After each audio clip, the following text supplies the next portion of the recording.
सुभाष नलावडे आहे. या 69 वार्डातील शाखा प्रमुख आहे इथं स्थानिक. आणि माझ्याकडे साधारणतः 10-10:30च्या दरम्यान एक कॉल आला होता. जे इतर विभागाचे जे पदाधिकारी आहेत त्यांच्या मार्फत एक कॉल आला होता की काही 2 लहान मुली आहेत ज्या 18 वर्षाच्या आतमधल्या आहेत आणि त्यांनी काहीतरी थोडंसं कुठल्यातरी हॉटेलमध्ये गेल्या होत्या.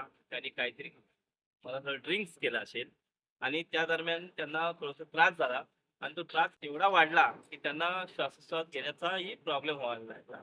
तर त्यांना मग तात्काळ तिथून कुठल्यातरी वाहनाने सुपर हॉस्पिटल जे आमचे इथे स्थानिक आहे महानगर त्या ठिकाणी त्यांना ऍडमिट करण्यासाठी घेऊन आले आहेत. आणि मी आता आतमध्ये जाऊन बोलून आलो डॉक्टरांशी. तर त्यांच्यावर असं दिसतंय की त्यांनी थोड्याफार प्रमाणामध्ये किंवा काही एक जे आहे त्यांनी थोडं जास्त प्रमाणामध्ये अल्कोहोल घेतलेलं आहे आणि त्याच्यामुळे तिला त्याचा त्रास होतोय.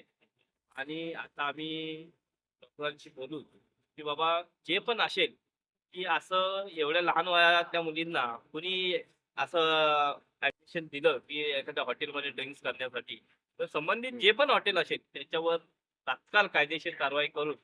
आणि आम्ही असं म्हणत नाही की त्या मुली काय आम्हाला कोणाला कॉल आला म्हणून आम्ही त्यांची बाजू घेतोय. त्यांच्यावर देखील कारवाई व्हावी की आणि त्यांच्या पालकांवर देखील झाली पाहिजे की बाबा अशा लहान मुलांना तुम्ही कसं काय हॉटेलमध्ये सोडलं. आपल्या लहान मुलांची काळजी आपणच घेतली पाहिजे. तुम्ही शालेय शिक्षण असेल किंवा महाविद्यालयीन शिक्षण घेत असतील. पण आमची अशी इच्छा आहे की जी तरुण पिढी अशी व्यसनाधीन होते त्याला कुठे ना कुठेतरी आला बसला पाहिजे. आम्ही आता हॉस्पिटल प्रशासनाशी बोललोय आणि तात्काळ या विषयात गांभीर्याने दखल घेत ज्या दोन्ही जे लहान मुली आहेत त्यांना ऍडमिट करून घ्या अशी आम्ही त्यांना विनंती केलेली आहे. आणि मला आता त्यांनी सांगितलंय की एक मुलीला ऍडमिट देखील केलेलं आहे. दुसरी मुलगी थोडीशी व्यवस्थित आहे पण तिला देखील ते ऍडमिट करण्याच्या प्रोसेसमध्ये त्यांचं हे चालू आहे.